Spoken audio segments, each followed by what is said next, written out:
You begin with a question that appears simple until you follow it to its full implication.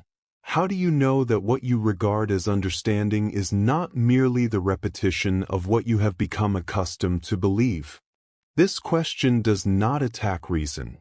It asks whether your confidence in reason is supported by careful examination or by long familiarity. Al Ghazali raised this challenge early in his inquiry, noticing that the mind easily assumes its own reliability without proving it. You rely on your thoughts as if their clarity guarantees their truth, yet clarity can arise from comfort just as easily as from accuracy. As you look at your own intellectual habits, you may notice that you rarely question the foundation on which your certainty rests. You test ideas that confront you, but you do not always test the instrument you use for testing. The mind evaluates the world while remaining exempt from its own scrutiny. This creates an imbalance. You investigate beliefs, but the investigator remains invisible.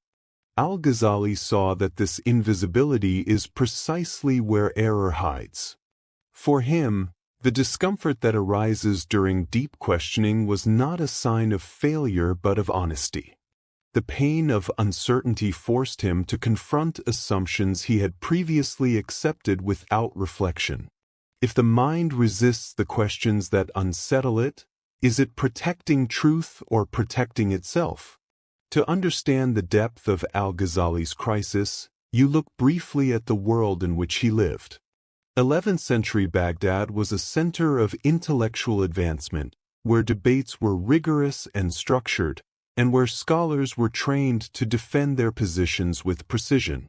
Philosophers developed intricate systems of explanation, jurists refined legal theory, theologians carved out logical arguments about ultimate questions. Even mystics pursued disciplined methods aimed at clarity rather than sentiment. Al Ghazali rose through this environment with remarkable speed. He mastered logic, rhetoric, jurisprudence, and philosophical argument, gaining influence and respect. In a culture that valued intellectual distinction, he achieved it fully. Yet his excellence sharpened a subtle contradiction. If reason is the highest tool for securing truth, why do equally trained thinkers reach incompatible conclusions? The diversity of confident claims revealed an underlying instability. You see that the environment around him was filled with thought, but not always with certainty. Arguments were well constructed, but foundations remained unexamined.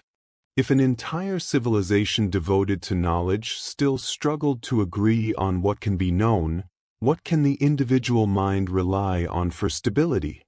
Al Ghazali's crisis did not arise from the collapse of his reputation or the failure of his intellect.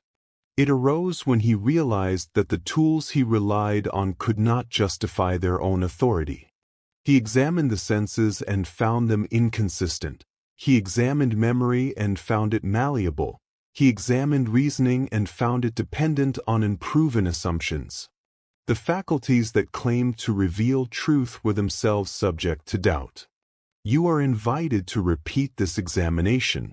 You trust vision, yet you know it is limited and easily misled. You trust memory, yet you have seen it reshape itself over time. You trust reasoning, yet you rarely question the axioms that reasoning quietly assumes. You trust your own certainty, yet you know it has shifted many times throughout your life. In Al Ghazali's experience, this recognition did not produce despair but clarity. It revealed that the mind is capable of building entire structures of argument on foundations it has never inspected. Knowledge felt secure only because the instability beneath it had not yet been acknowledged. If every source of certainty depends on something beyond its reach, where can truth anchor itself? Al Ghazali noticed that the collapse of untested certainty produced a kind of pain, not emotional distress, but the discomfort of the mind confronting its limits. You may recognize this sensation, a tightening when a familiar belief is challenged, A quick search for justification, a desire to protect an idea that feels integral to your identity. This reaction reveals something crucial. The discomfort does not arise because the belief is true, but because the self has invested itself in the belief. This insight marks the beginning of honest thought. When you observe your own resistance, you begin to see where attachment influences reasoning. Al Ghazali realized that intellectual pain is a form of signal, a boundary where clarity and self-protection meet. Instead of avoiding that boundary, he examined it. The more he looked, the more he understood that discomfort is not an enemy of understanding. It is a guide. You are invited to test this yourself. When you encounter an idea that unsettles you, do you examine it more carefully, or do you reinforce your current view? The instinct to defend may feel rational, but it often masks the desire to maintain familiarity. If clarity demands the dissolution of false confidence, is the discomfort you avoid actually the threshold of real understanding? Al Ghazali's investigation then turned toward intention, the often invisible force behind the pursuit of knowledge. He recognized that the value of learning depends on why it is sought. You are encouraged to examine your own motives.